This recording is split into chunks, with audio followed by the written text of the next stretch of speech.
Jadi harapan dan keinginan apa yang kalian mau sampaikan silakan buat kelas ini.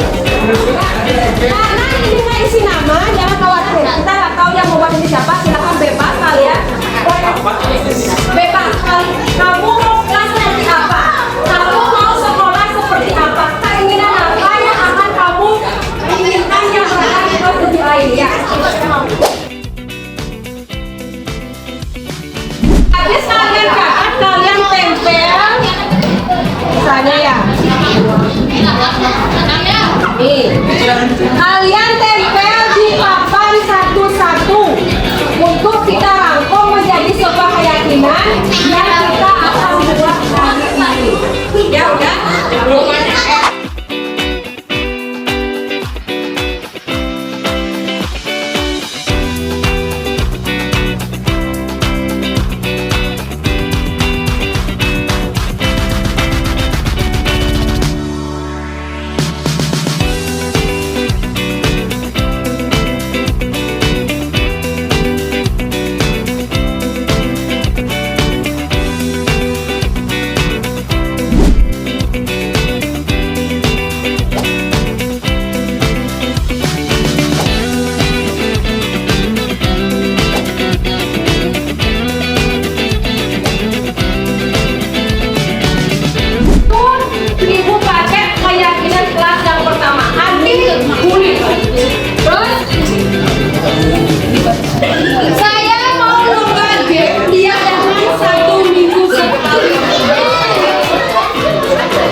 Berarti di kelas ini sudah ada indikasi ada beberapa teman atau orang yang bermusuhan satu dengan yang lain. Oke, keinginan harapan kalian sudah kalian tempel. Mari kita eksekusi dengan membuat keyakinan kelas yang akan kita tempel di depan. Ya.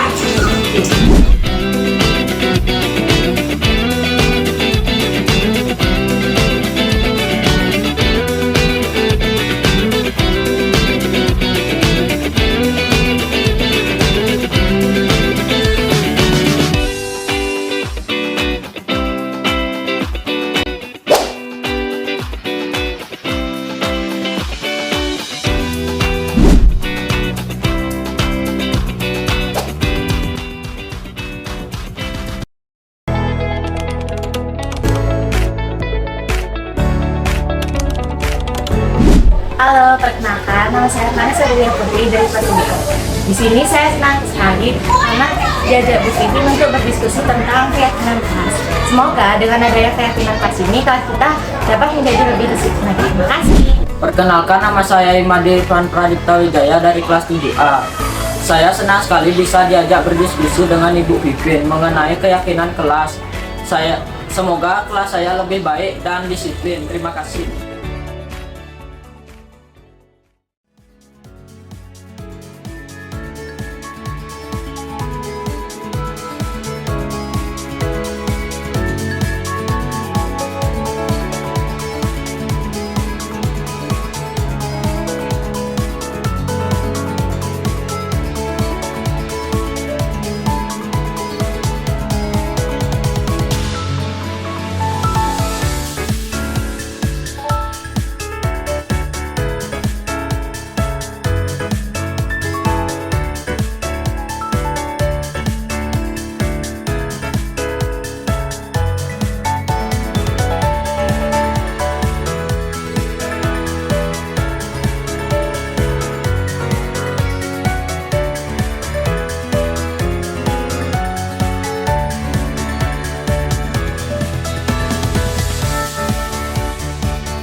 budaya positif di sekolah kita tercinta SMP Negeri 6 Tabanan. Perubahan paradigma belajar.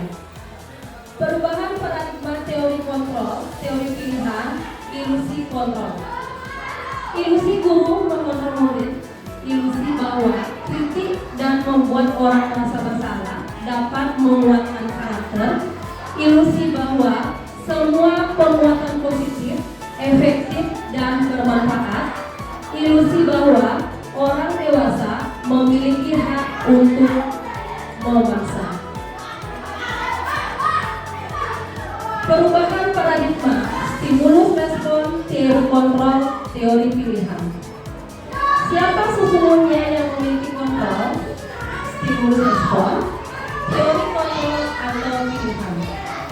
Kita mencoba mengubah orang agar berpandangan sama dengan kita. Perilaku buruk dilihat sebagai suatu kesalahan.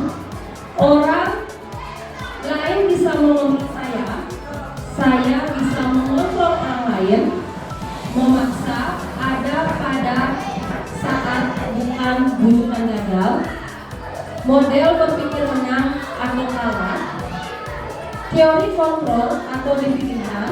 Di sini kita berusaha memahami pandangan orang lain tentang dunia. Semua perilaku memiliki tujuan. Hanya ada yang bisa mengontrol diri Anda.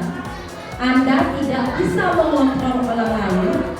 Kolaborasi dan konsensus menciptakan pilihan-pilihan baru dan model berpikir menang-menang. Budaya positif yang pertama, disiplin positif dan nilai-nilai kebijakan universal. Yang kedua, teori motivasi, hukuman, dan penghargaan institusi. Yang ketiga, keyakinan kelas.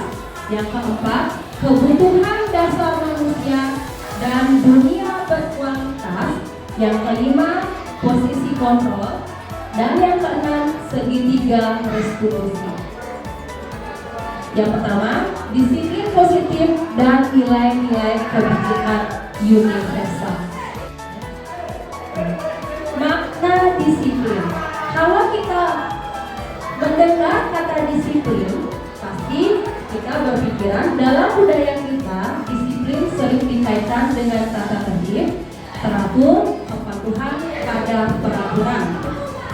Disiplin juga dimaknai menjadi suatu yang dilakukan seseorang pada orang lain untuk mendapatkan kepatuhan kita dengan tujuan dari disiplin positif adalah menanamkan motivasi pada murid-murid kita, yaitu untuk menjadi orang yang mereka inginkan dengan nilai-nilai yang mereka percaya.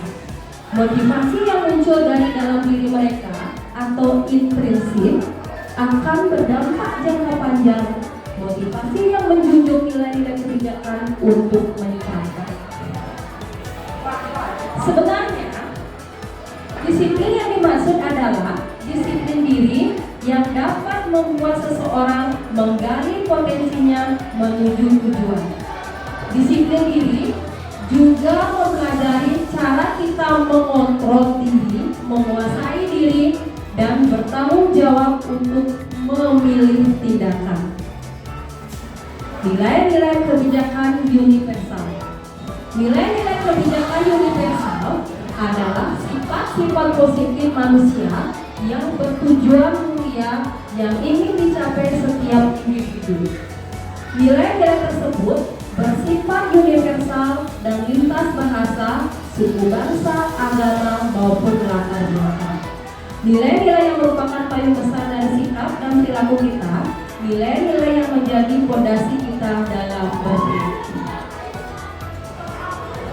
Contoh nilai-nilai kebajikan sebuah institusi atau organisasi.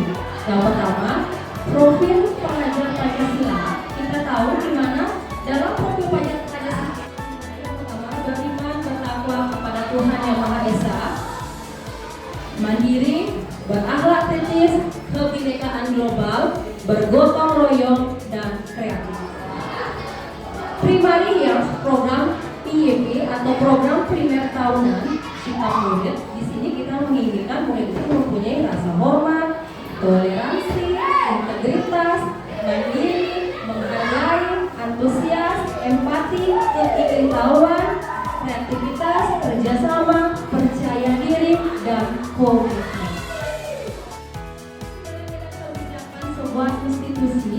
organisasi, ada 9 pilar karakter Indonesia Heritage Foundation (IHF), petunjuk seumur hidup keterampilan hidup lifelong business and life skill.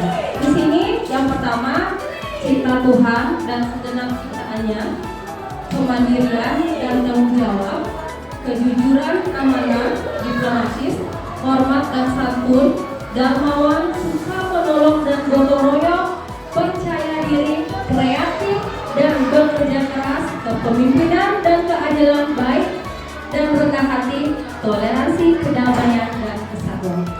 Keterampilan hidup dapat dipercaya, lurus hati, pendengar yang aktif, tidak merendahkan orang lain, memberikan yang terbaik dari diri, petunjuk hidup peduli, penalaran, bekerja sama, keberanian, keingintahuan, usaha dan keluasan.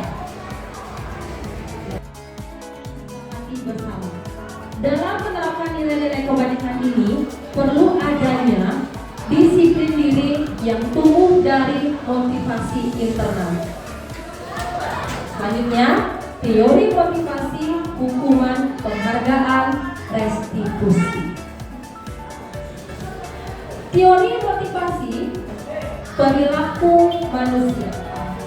Motivasi adalah dorongan yang timbul pada diri seseorang secara sadar atau tidak sadar untuk melakukan suatu tindakan dengan tujuan tertentu. Motivasi terbagi menjadi dua.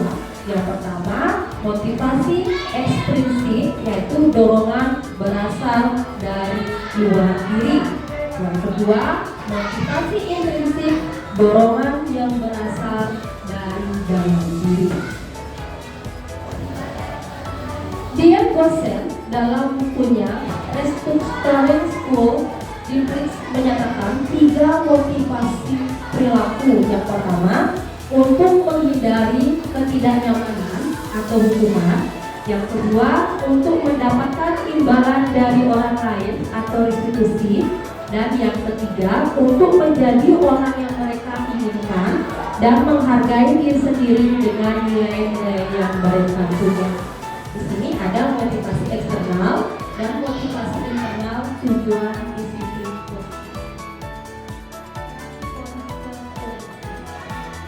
Saat terjadi pelanggaran terhadap keyakinan kelas sekolah, tentu terjadi tindakan penegakan terhadap keyakinan kelas atau sekolah tersebut. Umumnya tindakan tersebut berupa hukuman atau konsekuensi. Saya bertanya kepada Bapak Ibu guru hebat di sini, kalau Ibu guru menemui anak didik kita yang melakukan pelanggaran, apa yang sering Ibu lakukan? Menghukum atau konsekuensi? Nah, coba saya mau mencari tahu yang sering dilakukan Ibu di sekolah. Coba Ibu.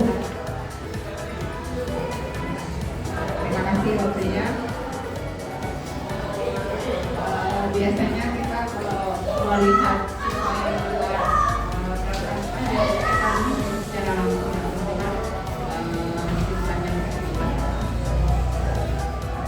Terima kasih. Tanggapannya untuk Bu Ari, yang sering dilakukan Ibu Ari adalah hukuman, karena itu bersifat menyakitkan, tidak nyaman, biasanya spontan, murid takut, memaksa, murid membenci peraturan, murid menjadi rendah diri, konsep individu.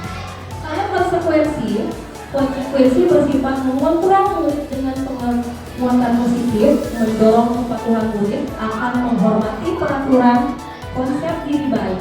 Namun hukuman dan konsekuensi masih bersifat eksternal. Dihukum oleh penghargaan.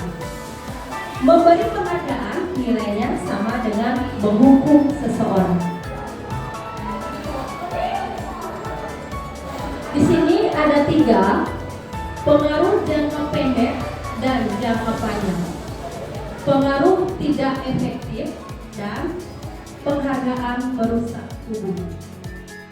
Penghargaan mematikan kreativitas, penghargaan menghukum, Penghargaan mematikan motivasi intrinsik. Restitusi. Restitusi adalah proses menciptakan kondisi bagi murid untuk memperbaiki kesalahan mereka, sehingga mereka kembali pada kelompok mereka dengan karakter yang lebih kuat. Dosen 2004. Restitusi membantu murid menjadi lebih memiliki tujuan disiplin positif dan memulihkan dirinya setelah berbuat salah. Penekanannya bukanlah pada bagaimana berperilaku untuk menyenangkan orang lain atau menghindari ketidaknyamanan, namun tujuannya adalah menjadi orang yang menghargai nilai-nilai kebajikan yang mereka percayai. Kesalahan, namun untuk belajar dari kesalahan. Memperbaiki hubungan, tawaran bukan paksaan. Restitusi menuntun untuk melihat ke dalam diri. Restitusi mencari kebutuhan dasar yang mendasari tindakan. Restitusi diri adalah cara yang paling baik. Restitusi fokus pada karakter bukan tindakan. Restitusi fokus pada solusi. Restitusi mengembalikan murid yang berbuat salah pada kelompoknya. Nah, di sini ada kasus perbedaan contoh kasus tidak mengerjakan PR. Hukuman. Di sini guru menghukum murid tersebut maju dan berdiri di depan kelas selama jam pelajaran. Konsekuensi, guru memberikan konsekuensi yang telah disepakati. Misalnya, murid mengerjakan PR saat jam istirahat. Restitusi, guru menanyakan alasan tidak mengerjakan PR, menanyakan keyakinan kelas atau kesepakatan kelas yang dilanggar, dan membantu murid menyelesaikan masalahnya. Kalau dari 3 tindakan ini, biasanya kita sebagai guru yang mengajar kelas pasti sering melakukan ketiganya ini secara tidak sadar, tetapi kita baru mengetahui dan memahami jadinya perbedaan hukuman, konsekuensi, dan restitusi yang sering kita lakukan. Jadi, ibu bapak guru yang mana sering dilakukan di kelas? Saya yakin sudah ketiganya, tetapi cenderung saya kira memberikan hukuman. Selanjutnya.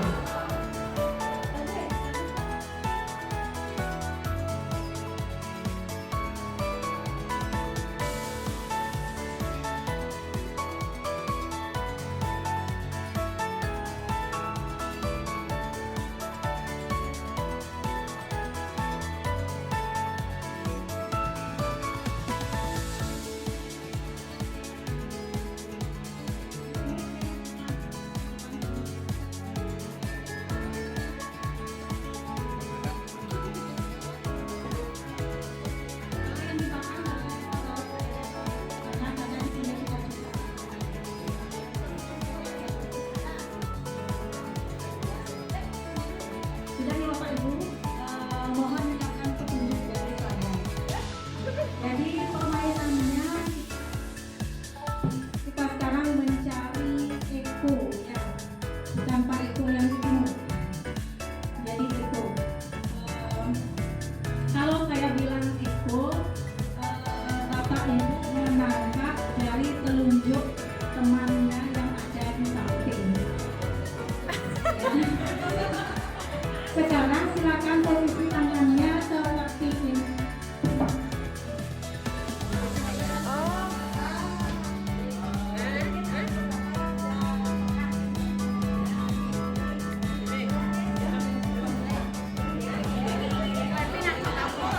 Sudah?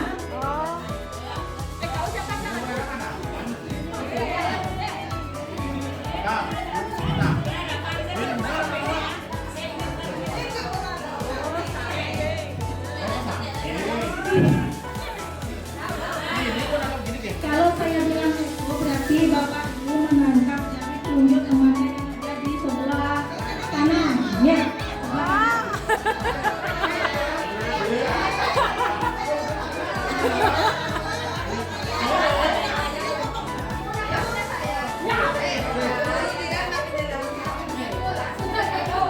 Cukup. Yes, yang lanjut, mohon simak narasi dari Tiang. Di suatu desa yang sangat terpencil, hiduplah satu keluarga dengan 4 orang anak kembar yang bernama Eka, Eki, Eko.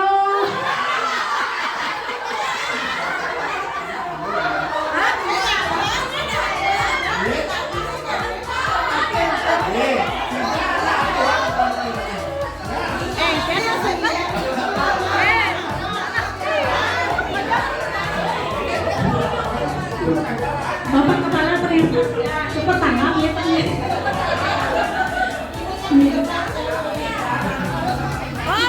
Oh, ada yang nyembunyiin boleh gitu. Oh, boleh nyembunyiin. Lanjut ya.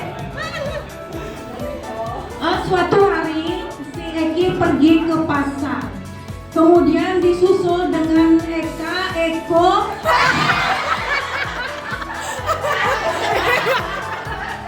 Tapi sembunyiin.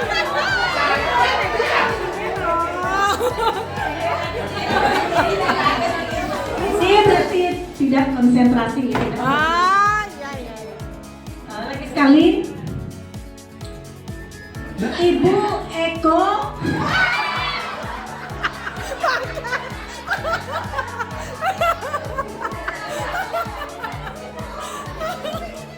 Ya, cukup ya Bapak Ibu.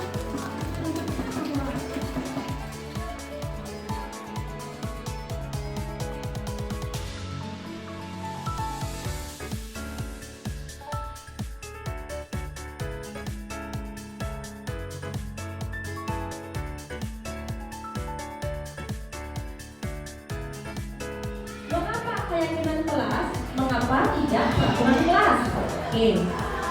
Mengapa kita memiliki peraturan tentang penggunaan helm pada saat mengendarai kendaraan?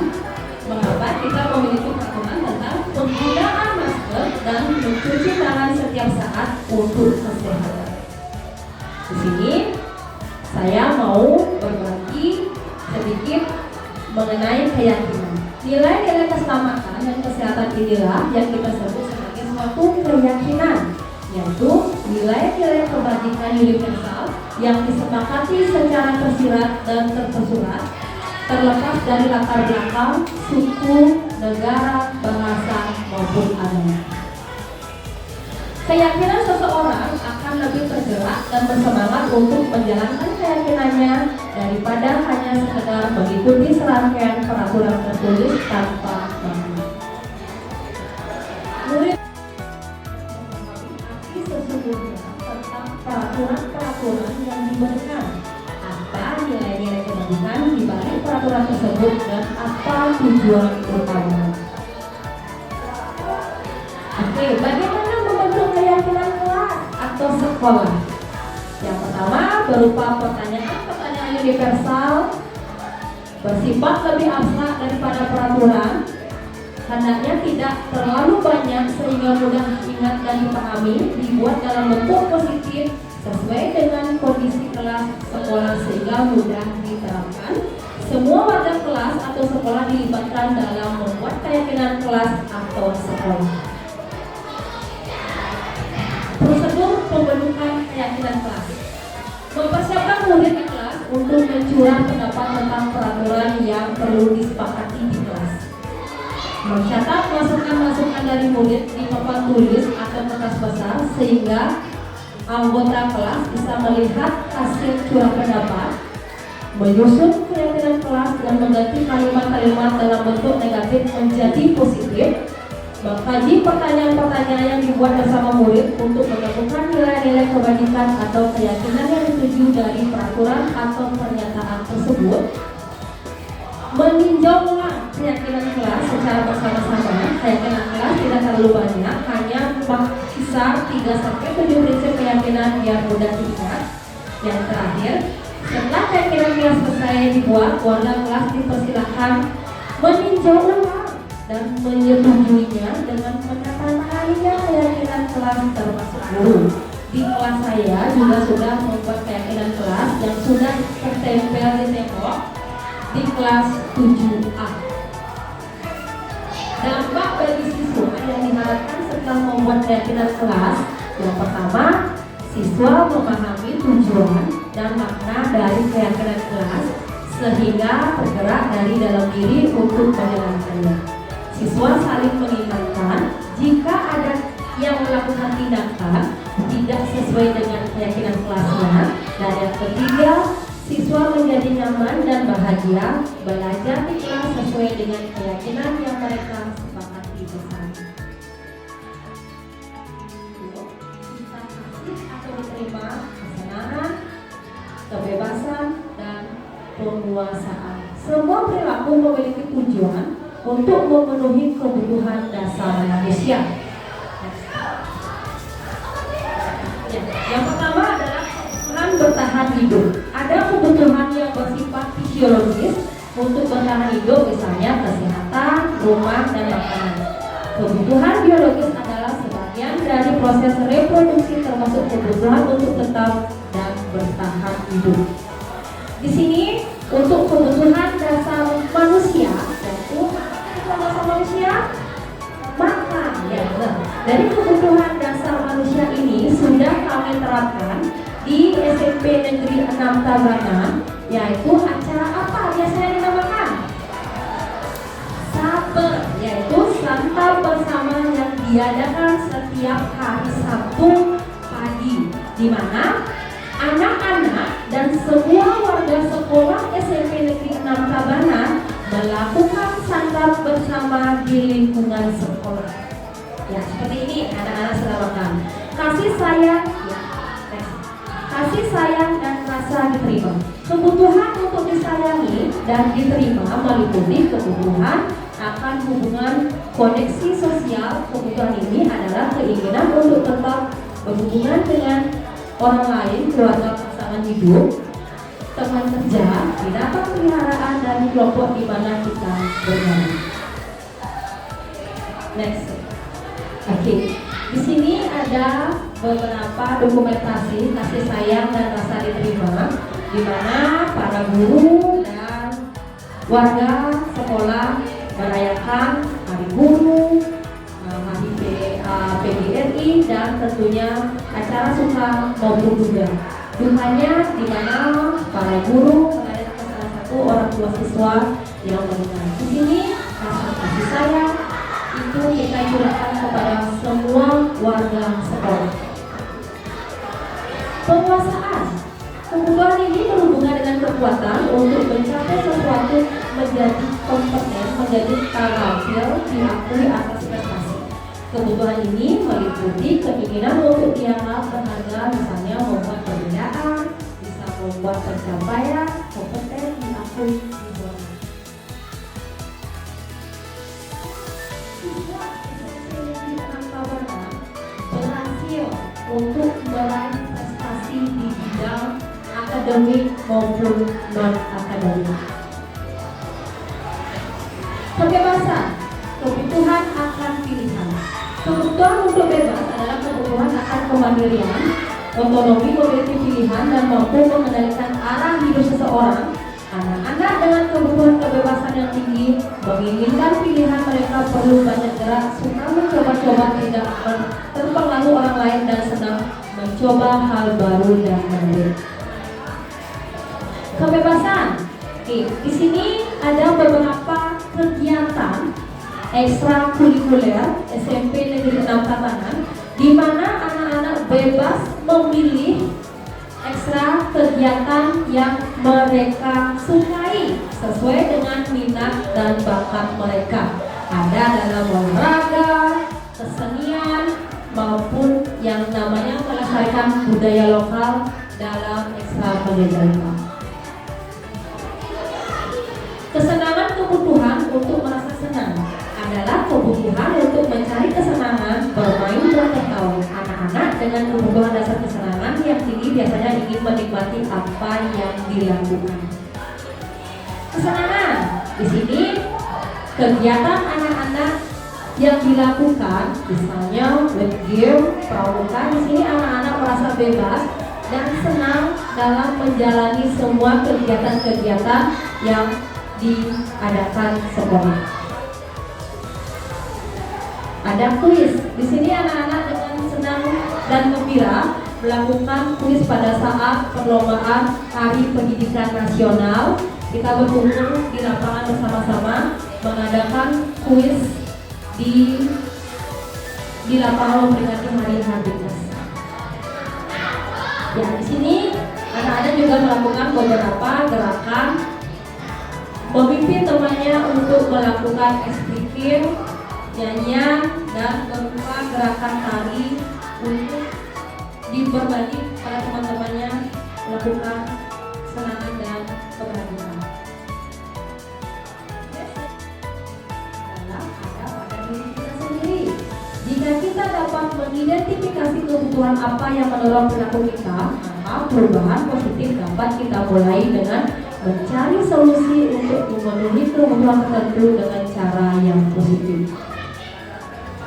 5 posisi kontrol. Yang pertama, menghukum, membuat rasa bersalah teman, pemantau, dan manajer. Posisi kontrol mana yang Bapak Ibu sudah dapatkan, sudah dilakukan? Saya kira pasti yang banyak itu adalah sebagai pemantau teman. Manajer, semoga semuanya Bapak Guru Hemat SMP Negeri 6 Tabanan bisa menjadi manajer dalam posisi kontrol di kelas. Posisi menghukum. Seorang penghukum bisa menggunakan hukuman fisik maupun verbal. Guru-guru yang menerapkan posisi menghukum akan selalu berkata, kamu selalu saja salah. Selalu, pasti selalu yang terakhir selesai. Itu kata-kata yang sering diucapkan ibu bapak guru yang disebut dalam posisi menghukum.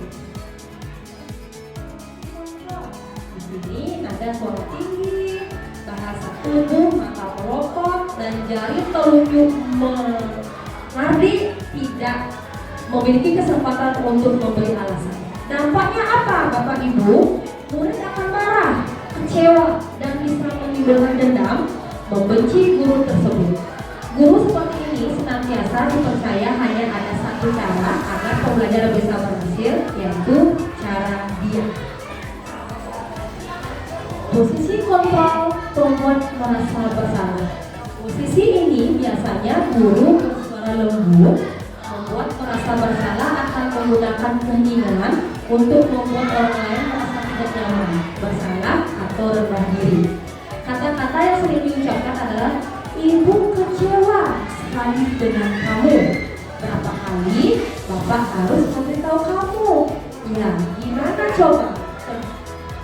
Kalau orang tua kamu tahu kamu berbuat begini. Itu kata-kata posisi kontrol membuat rasa bersalah. Ciri-ciri dan dampak posisi kontrol membuat rasa bersalah: nada suara memeras, halus, sedih, bahasa tubuh merapat, padana, lesu. Hasilnya murid akan merasa bersalah dengan mengecewakan bapak atau ibu gurunya. Murid akan merasa menjadi orang gagal dan tidak sanggup memahami.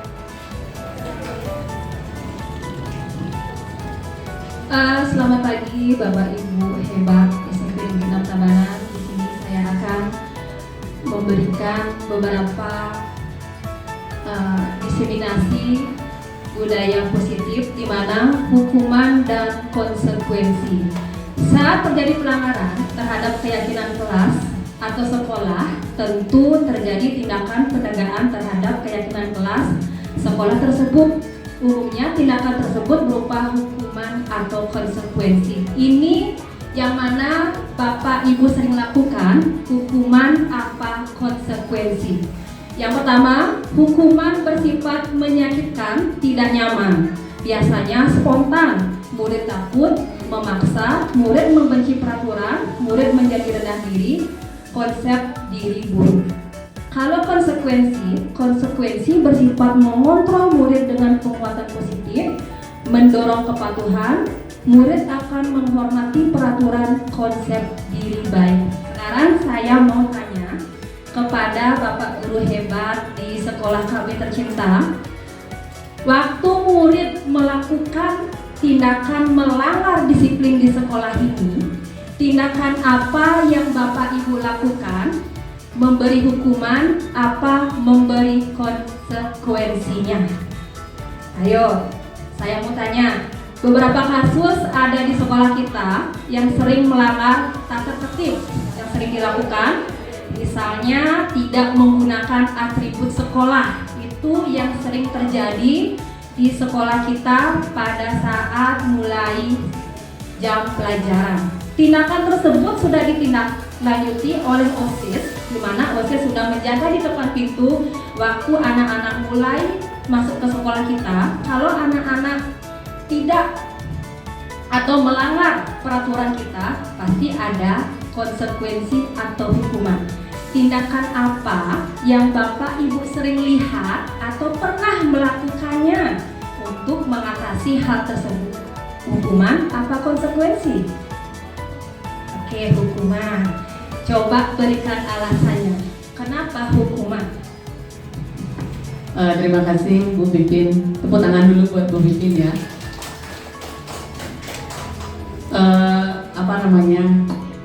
Kita termasuk saya pribadi masih dari zaman lama ya, sehingga masih sering memberikan anak-anak itu hukuman. Sejatinya tidak langsung sebenarnya kita memberikan hukuman, cuman anak yang kita berikan hukuman itu biasanya anak-anak yang sudah sekian kali kita ajak, sekian kali kita peringati, terpaksa akhirnya sampailah kepada hukuman seperti itu. Mudah-mudahan dengan adanya diseminasi terkait dengan disiplin positif, kita semuanya semakin hari semakin berubah. Kita belajar bagaimana mengubah hukuman menjadi konsekuensi. Ya, terima kasih. Oke, terima kasih untuk Bude. Ya, memang benar kita sebagai pendidik, khususnya yang berada di lingkungan sekolah menengah, di mana kalau dilihat karakter dari siswa SMP itu kita tahu dari yang namanya perubahan dari kecil ke masa remaja, di mana masa-masa remaja ini membutuhkan yang namanya lebih ekstra lagi Bapak Ibu yang ada di lingkungan kita untuk membimbing anak kita ke arah yang lebih baik, di mana kalau hukuman itu berdampak negatif. Jadi gimana caranya kita harus memulai memberikan konsekuensi dulu untuk anak-anak kita biar menjadi budaya positif yang akan terus menjadi lebih baik ke depannya. Dihukum oleh penghargaan.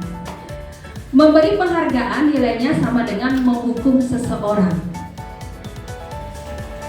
Yang pertama, ada pengaruh jangka pendek dan jangka panjang. Jika diberikan dalam jangka waktu yang lama, terus-menerus, maka anak akan kehilangan motivasi intrinsik.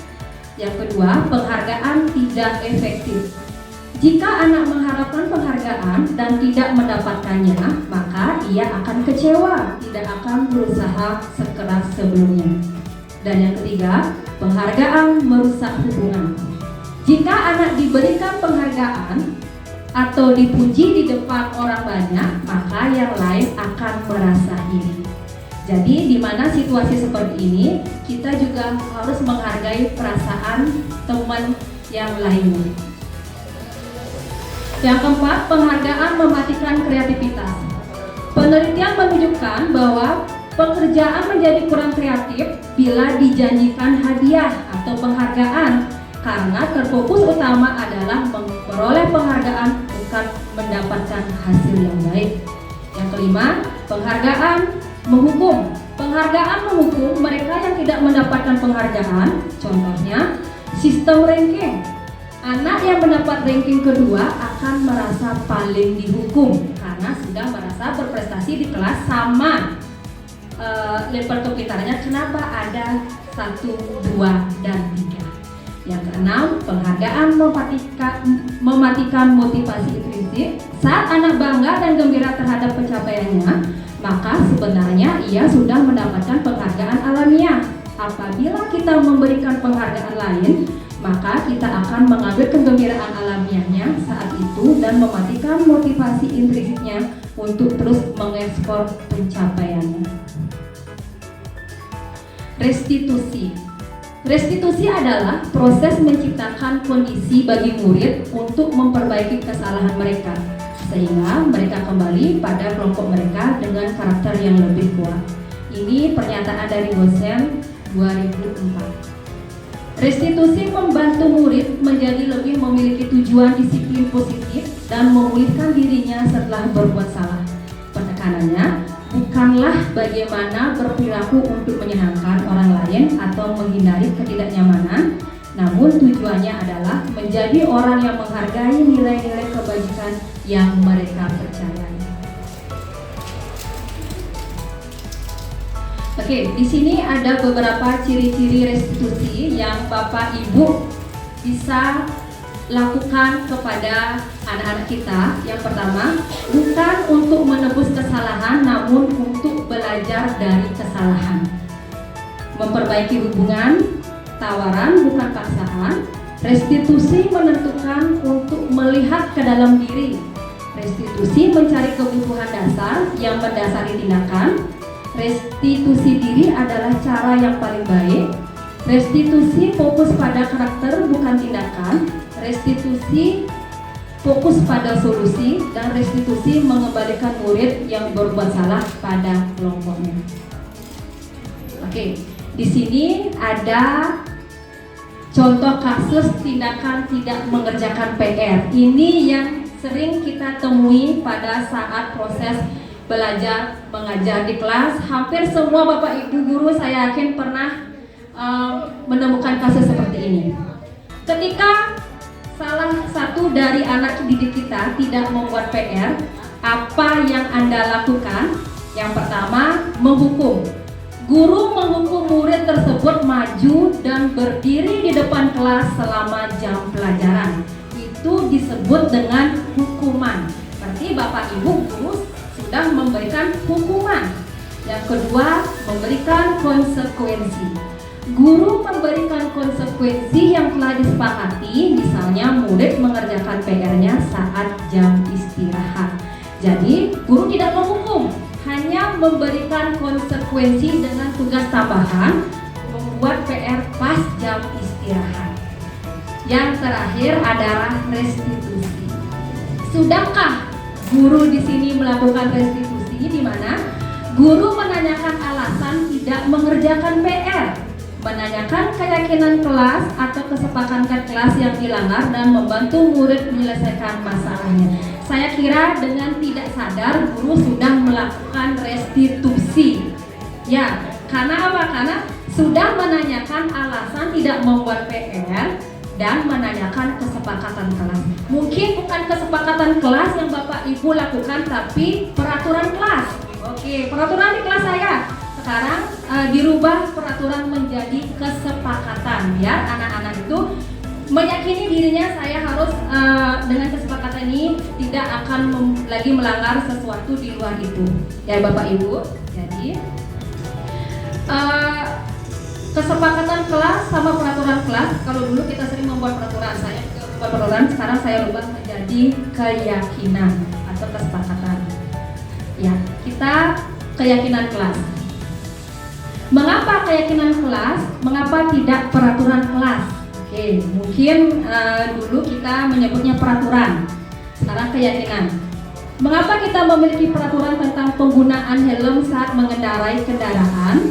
Yang kedua, mengapa kita memiliki peraturan tentang penggunaan masker dan mencuci tangan setiap saat? Itu untuk kesehatan.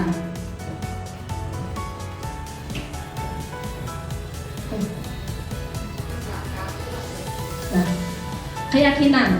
Nilai-nilai keselamatan dan kesehatan inilah yang kita sebut sebagai suatu keyakinan, yaitu nilai-nilai kebajikan universal yang disepakati secara tersirat dan tersurat terlepas dari latar belakang suku, negara, bahasa maupun agama.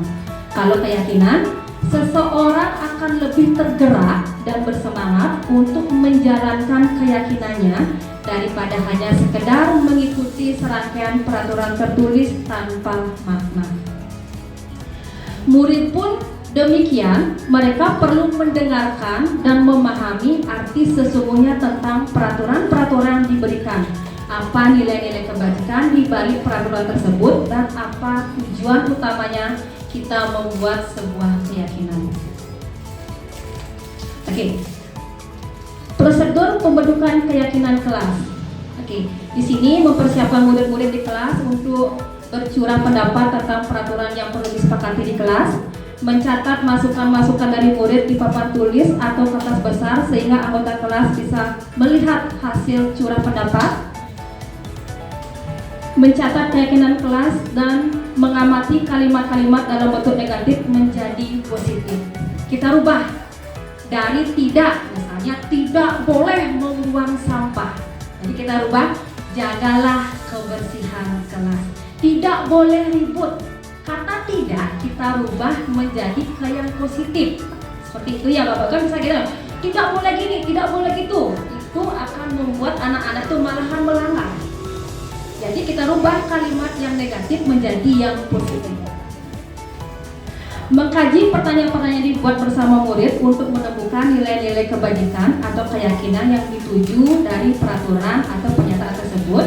Meninjau ulang keyakinan kelas secara bersama-sama. Keyakinan kelas tidak terlalu banyak, hanya sekitar 3-7 prinsip keyakinan biar mudah diingat. Setelah keyakinan kelas selesai dibuat, warga kelas dipersilakan meninjau ulang dan menyetujuinya dengan menandatangani keyakinan kelas termasuk guru.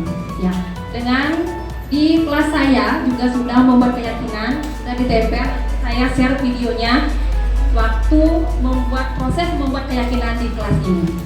Dampak bagi siswa yang diharapkan setelah membuat keyakinan kelas. Yang pertama, siswa memahami tujuan dan makna dari keyakinan kelas sehingga tergerak dari dalam diri untuk menjalankannya.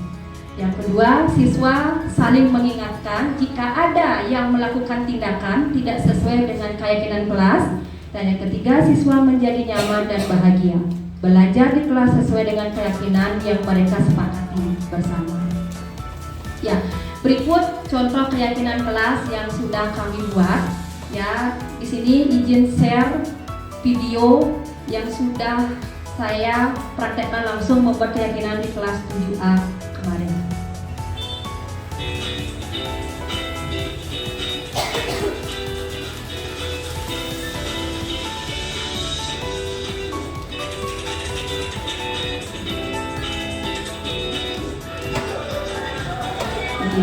Di sini anak-anak mulai saya ajak mempersiapkan diri untuk membuat beberapa keyakinan yang mau akan dibuat dalam 3 lembar kertas kecil-kecil yang akan mereka tempel di papan tulis.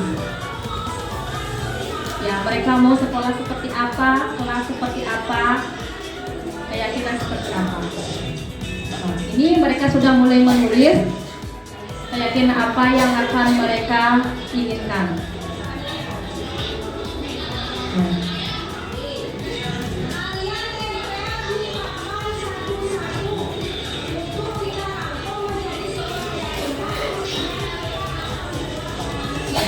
Di sini anak-anak membuat keyakinan dengan penuh kesadaran dengan apa yang mereka inginkan atau impikan di kelas ini.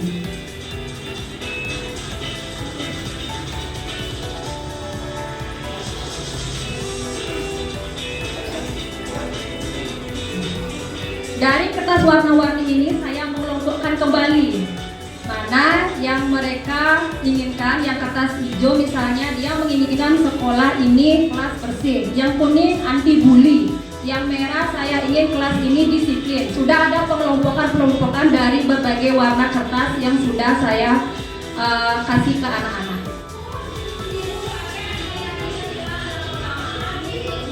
Ya, anti bully tanah. Banyak anak-anak menginginkan di kelas ini tidak adanya pembulian lagi. Misalnya menyebut nama orang tua, mengejek temannya. Itu biasanya yang sering ada di kelas saya.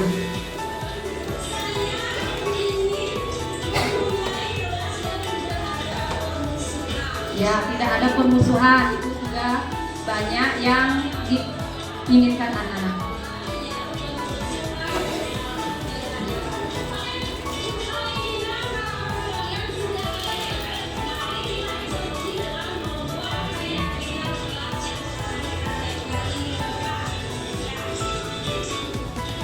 Ya, ini anak-anak sudah dirangkum keinginan-keinginan yang mereka mau buat nanti pada selembar kertas. Jadi rangkuman inilah nanti akan ditempel di depan kelasnya, di tembok. Ya, anak-anak sedang menemukan ide kreatifnya untuk membuat beberapa keyakinan kelas. Ya, ini hasilnya keyakinan kelas 7A sudah saya tempel juga di depan. Oke. Refleksi siswa setelah membuat keyakinan kelas.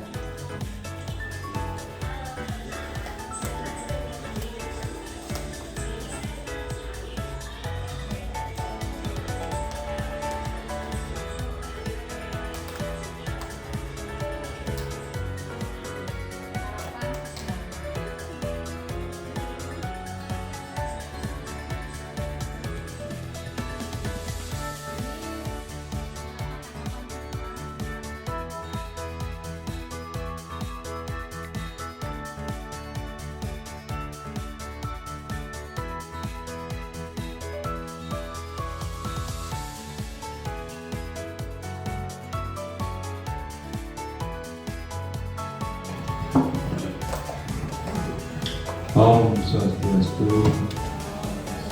Assalamualaikum warahmatullahi wabarakatuh. Salam sejahtera bagi kita semua. Salam budaya Rahayu.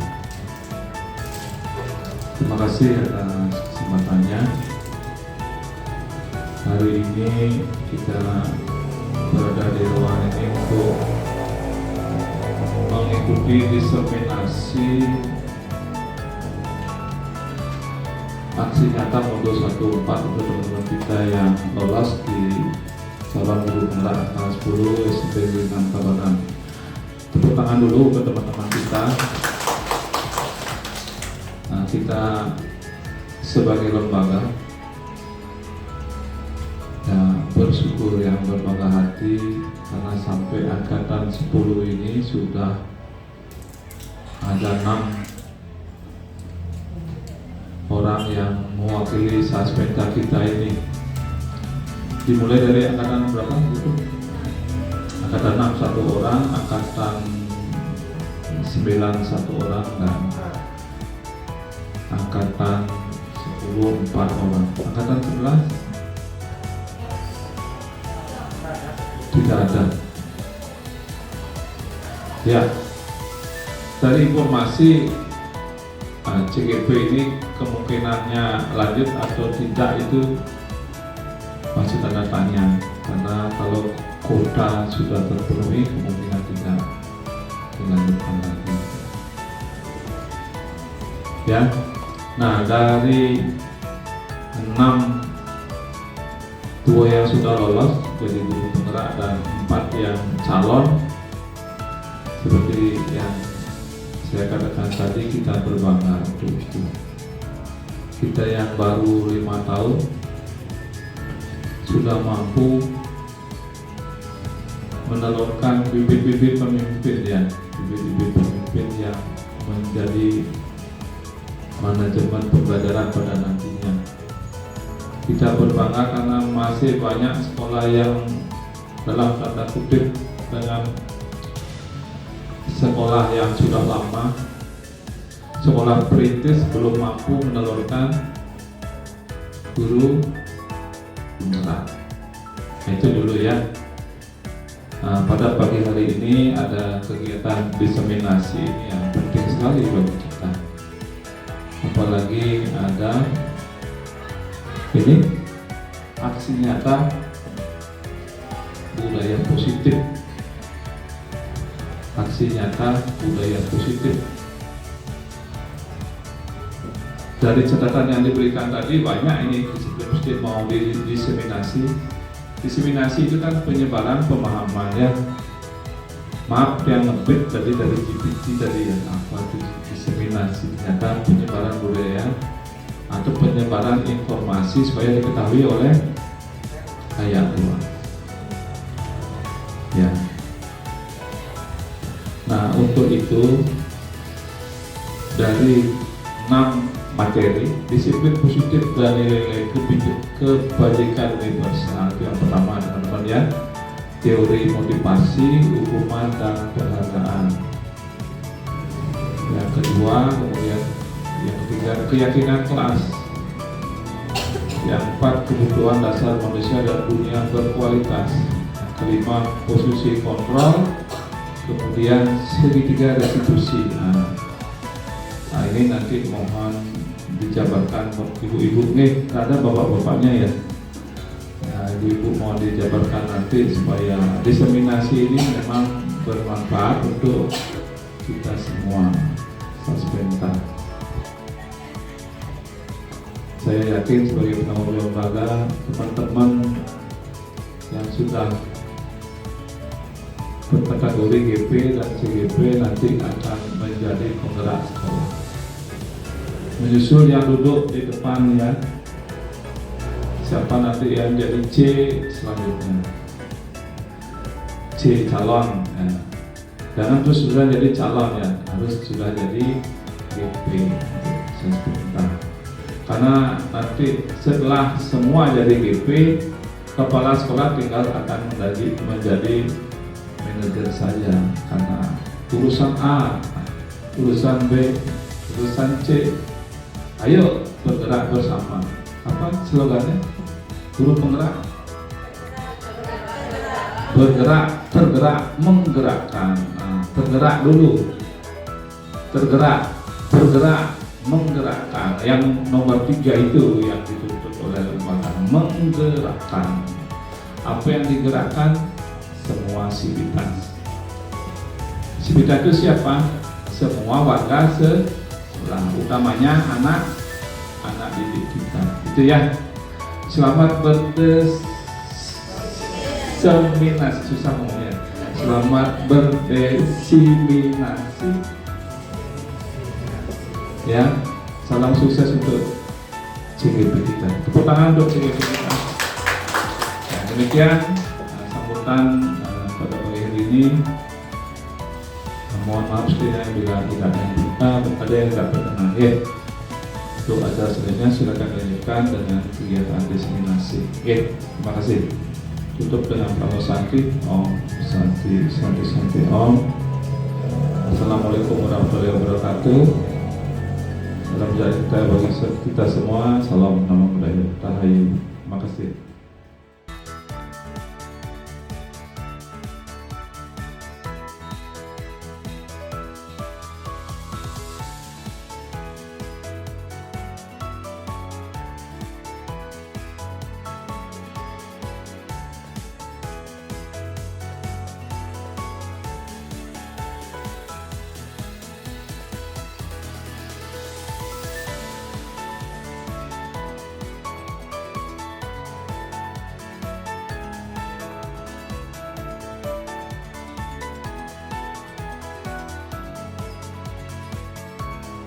Perkenalkan, nama saya Maria Putri dari Patuniko. Di sini saya senang sekali karena diajak Bu Vivi untuk berdiskusi tentang keyakinan kelas. Semoga dengan adanya keyakinan kelas ini, kelas kita dapat menjadi lebih disiplin.